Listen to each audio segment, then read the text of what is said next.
Hello viewers, আসসালামু আলাইকুম। আজকে আমরা দেখব কর এবং ফি এটা কাকে বলে এবং কর ও ফি এর মধ্যে পার্থক্য।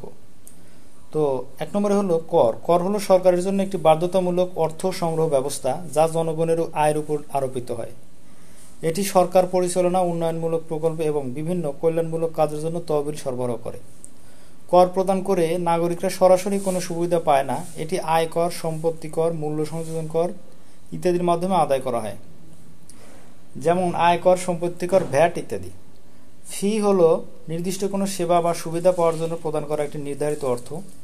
এটি একটি সরাসরি বিনিময় যেখানে ব্যক্তি বা প্রতিষ্ঠান সুনির্দিষ্ট সেবা গ্রহণের জন্য অর্থ প্রদান করে। ফি সাধারণত ওই সেবার সরবরাহের খরচ বহন করে এবং এটি নির্দিষ্ট পরিষেবা প্রদানের সাথে সম্পৃক্ত, যেমন পাসপোর্ট ফি, লাইসেন্স ফি, টিউশন ফি ইত্যাদি।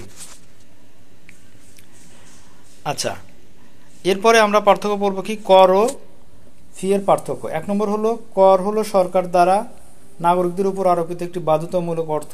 এই অর্থ সরকারি কাজকর্ম চালানোর জন্য ব্যবহৃত হয়, যেমন রাস্তাঘাট নির্মাণ, স্বাস্থ্যসেবা, শিক্ষা ইত্যাদি।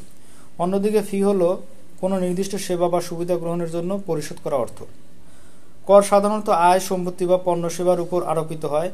এটি একটি সাধারণ কর্মসূচি যা সবারকেই এর আওতায় আসতে হয়। অন্যদিকে ফি হলো সাধারণত কোনো নির্দিষ্ট বা ব্যক্তি প্রতিষ্ঠানের কাছে পরিশোধ করা হয়।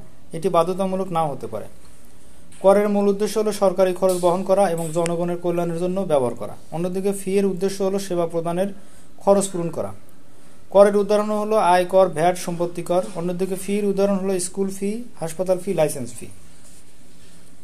তো এই হলো কর ও ফি কাকে বলে, কর ও ফি এর মধ্যে পার্থক্য।